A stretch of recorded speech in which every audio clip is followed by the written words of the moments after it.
Amerika Birleşik Devletleri Hazine Bakanı Küresel Dengesizlikler Konusunda Uyarıyor, Eylem Çağrısı Yapıyor. Amerika Birleşik Devletleri Hazine Bakanı Bessent, küresel finans dengesini yeniden sağlamak için bir planı özetliyor. It's an honor to be here. In the final months of World War II, Western leaders convened the greatest economic minds of their generation. Their task, to build a new financial system. At a quiet resort high up in the mountains of New Hampshire, they laid the foundation for Pax Americana. The architects of Bretton Woods recognized that a global economy required global coordination. To encourage that coordination, they created the IMF and the World Bank. These twin institutions were born after a period of intense geopolitical and economic volatility. The purpose of the IMF and the World Bank was to better align national interests with international order, thereby bringing stability to an unstable world. In short, their purpose was to restore and preserve balance. This remains the purpose of the Bretton Woods institutions. Yet everywhere we look across the international system today, we see imbalance.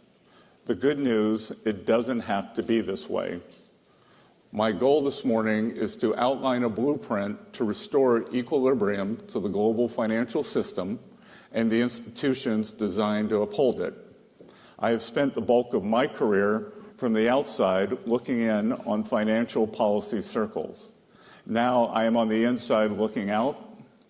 I am eager to work with each of you to restore order to the international system. To achieve this, however, we must first reconstruct the IMF and World Bank reconnect the IMF and the World Bank with their founding missions. The IMF and World Bank have enduring value, but mission creep has knocked these institutions off course. We must enact key reforms to ensure the Bretton Woods institutions are serving their stakeholders, not the other way around. Bringing balance back to global finance will require clear-eyed leadership from the IMF and World Bank. This morning, I will explain how they can provide that leadership to build safer, stronger, and more prosperous economies all around the world. I wish to invite my international counterparts to join us in working toward these goals. On this point, I wish to be clear. America first does not mean America alone. To the contrary, it is a call for deeper collaboration and mutual respect among trade partners. Far from stepping back, America First seeks to expand U.S. leadership in international institutions like the IMF and the World Bank. By embracing a stronger leadership role, America First seeks to restore fairness to the international economic system. Nowhere is the imbalance I mentioned earlier more obvious than in the world of trade. That's why the United States is taking action now to rebalance global commerce. For decades, successive administrations relied on faulty assumptions that our trading partners would implement policies that would drive a balanced global economy. Instead, we face the stark reality of large and persistent U.S. deficits as a result of an unfair trading system. Intentional policy choices by other countries have hollowed out America's manufacturing sector and undermined our critical supply chains, putting our national and economic security at risk. President Trump has taken strong actions to address these imbalances and the negative impacts they have on Americans. The status quo of large and persistent imbalances is not sustainable. It is not sustainable for the United States, and ultimately, it is not sustainable for other economies. Now, I know sustainability is a popular term around here, but I'm not talking about climate change or carbon footprints. I'm talking about economic and financial stability, the kind of sustainability that raises standards of living and keeps markets afloat. International financial institutions must be singularly focused on upholding this kind of sustainability if they are to succeed in their missions. In response to President Trump's tariff announcements, more than 100 countries have approached us, wanting to help rebalance global trade. These countries have responded openly and positively to the President's actions to create a more balanced international system. We are engaged in meaningful discussions and look forward to talking with others. China, in particular, is in need of a rebalancing. Recent data shows the Chinese economy tilting even further away from consumption toward manufacturing. China's economic system, with growth driven by manufacturing exports, will continue to create even more serious imbalances with its trading partners if the status quo is allowed to continue. China's current economic model is built on exporting its way out of its economic troubles. It's an unsustainable model that is not only harming China, but the entire world. China needs to change. The country knows it needs to change. Everyone knows it needs to change, and we want to help it change because we need rebalancing too. China can start by moving its economy away from export overcapacity and towards supporting its own consumers and domestic demand. Such a shift would help with global rebalancing that the world desperately needs. Of course, trade is not the only factor in broader global economic imbalances. The persistent over-reliance on the United States for demand is resulting in an ever more unbalanced global economy.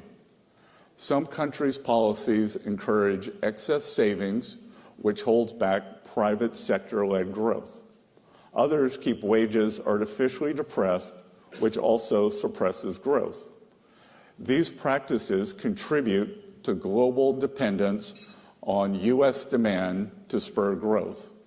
They also lead to a global economy that is weaker and more vulnerable than it should be. In Europe, former ECB President Mario Draghi has identified several sources of stagnation, and he has outlined several recommendations to get the European economy back on the right track. European countries would do well to take his recommendations to heart.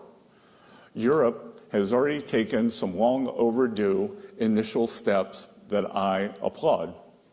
These steps create a new source of global demand and also involve Europe stepping up on the security front.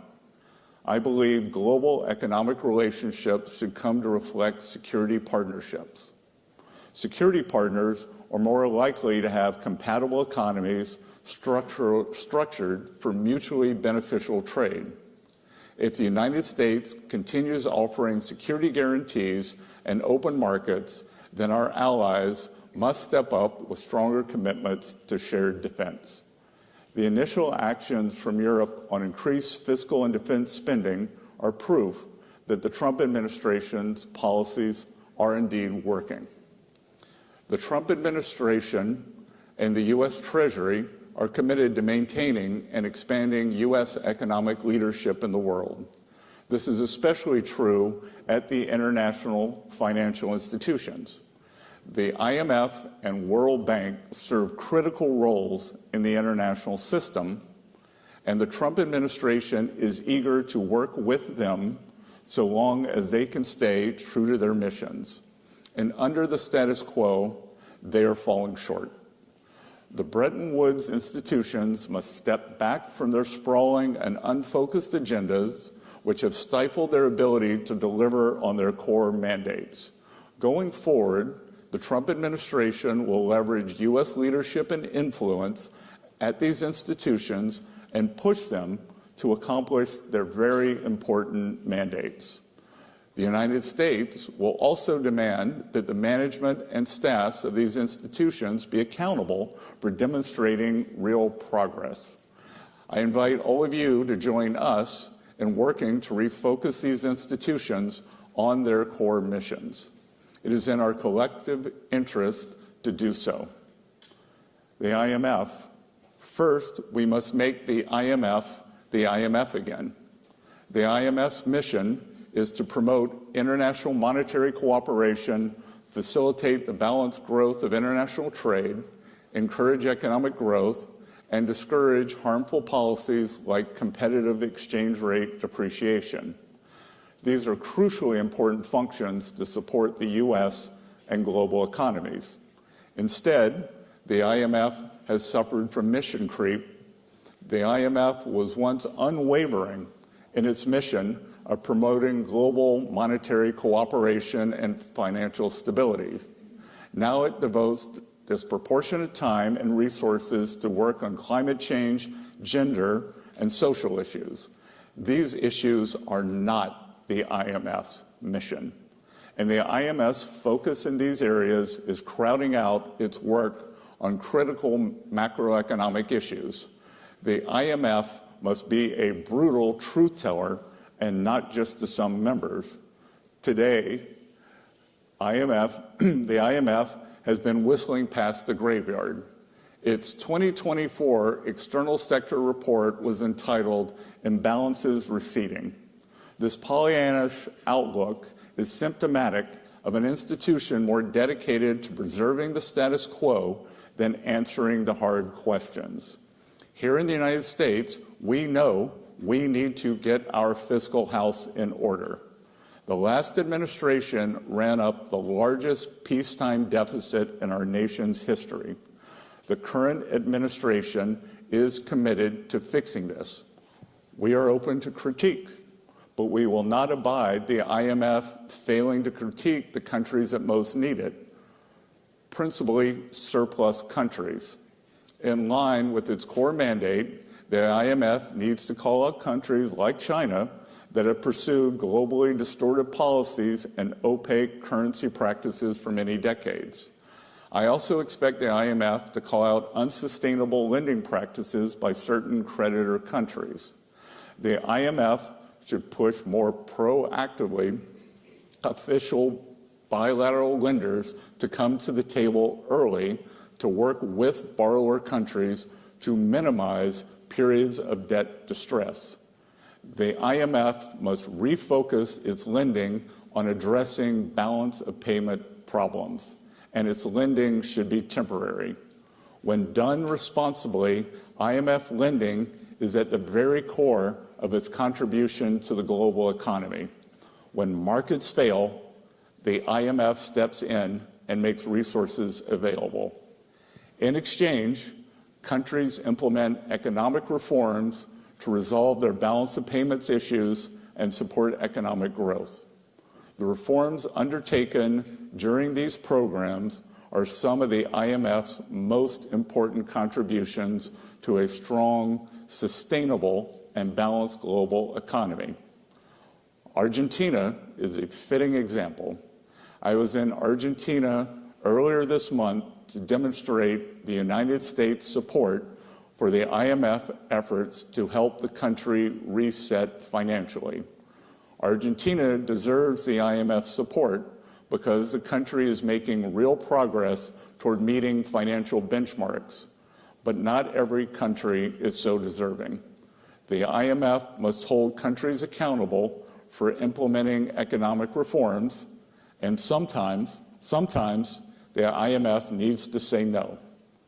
The organization has no obligation to lend to countries that fail to implement reforms. Economic stability and growth should be the markers of the IMF's success, not how much money the institution lends out. World Bank. Like the IMF, the World Bank must be made fit for purpose again.